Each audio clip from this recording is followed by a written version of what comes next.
નમસ્કાર દર્શક મિત્રો, એસડી ન્યૂઝ ગુજરાતી ચેનલ પર આપનું સ્વાગત છે. હું આપની સાથે વૈશાલી પોબારું.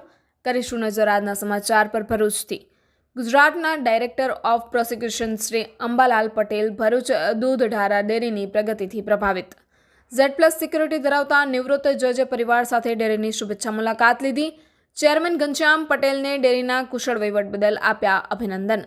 અમદાવાદ બ્લાસ્ટમાં 38 આરોપીઓને ફાંસી અને 11ને આજીવન કેદનો ઐતિહાસિક ચુકાદો આપ્યો હતો. ભરૂચ દૂધધારા ડેરી પ્રિમાઇસીસ આજે Z+ સિક્યુરિટીના કાફલા અને બુલેટપ્રૂફ કાર વચ્ચે ચહેકી ઉઠ્યું હતું. અમદાવાદ બ્લાસ્ટ કેસમાં ઐતિહાસિક ચુકાદો આપનાર નિવૃત્ત જજ અને ગુજરાતના director of prosecution Shri Ambalal Patel ડેરીની મુલાકાતે પરિવાર સાથે પધાર્યા હતા. ગુજરાત રાજ્યના ડાયરેક્ટર ઓફ પ્રોસિક્યુશન અને નિવૃત્ત જજ શ્રી અંબાલાલ આર પટેલે આજે એટલે કે શનિવારે પરિવાર સાથે ભરૂચની દૂધધારા ડેરીની મુલાકાત લીધી હતી. Z+ સિક્યુરિટી ધરાવતા શ્રી AR પટેલ તેમની બુલેટપ્રૂફ કારમાં દૂધધારા ડેરીમાં આવી પહોંચતા જિલ્લાના ઉચ્ચ પોલીસ અધિકારીઓ સાથે ડેરીના અધિકારીઓએ તેઓને ઉષ્માભેર આવકાર્યા હતા. ચેરમેન ઘનશ્યામ પટેલ હાલ મહારાષ્ટ્રની ચૂંટણી પ્રચારમાં વ્યસ્ત હોય તેઓના પુત્ર અને ડાયરેક્ટર સાગર પટેલ, MD નરેન્દ્ર પટેલ સહિત ડેરીના અધિકારીઓએ શ્રી AR પટેલને પુષ્પગુચ્છ આપી ભાવભેર આવકાર્યા હતા.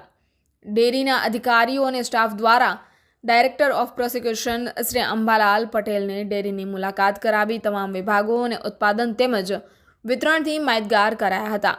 દૂધધારા ડેરીની પ્રગતિ નિહાળી તેઓએ ચેરમેન ઘનશ્યામ પટેલ અને તેમની ટીમને અભિનંદન પાઠવ્યા હતા. ડેરીના પ્રાંગણમાં અંબાલાલ પટેલ દ્વારા પારિજાતક વૃક્ષનું રોપણ કરવામાં આવ્યું હતું અને આવતા વર્ષે તેઓ પુનઃ પધારશે અને સાથે વૃક્ષનો ઉછેર નિહાળશે તેવી પણ ખાતરી આપી હતી. ઉલ્લેખનીય છે કે શ્રી અંબાલાલ પટેલે 2008ના સિરિયલ બ્લાસ્ટ કેસની સેશનલ સેશન્સ જજ તરીકે સુનાવણી કરી હતી. તેઓએ ફેબ્રુઆરી 2022માં આપેલા ચુકાદામાં 38 લોકોને મૃત્યુદંડ અને અન્ય 11 લોકોને આજીવન કેદની સજા ફટકારી હતી. સ્વતંત્ર ભારતના ઇતિહાસમાં કોઈ કેસમાં 38 આરોપીઓને ફાંસીનો આદેશ આપવામાં આવ્યો હોવાના ઐતિહાસિક ચુકાદા તેમના નામે રહેલા છે. Reporter Jayesh Prajapati, SD news Gujarati, Bharuch.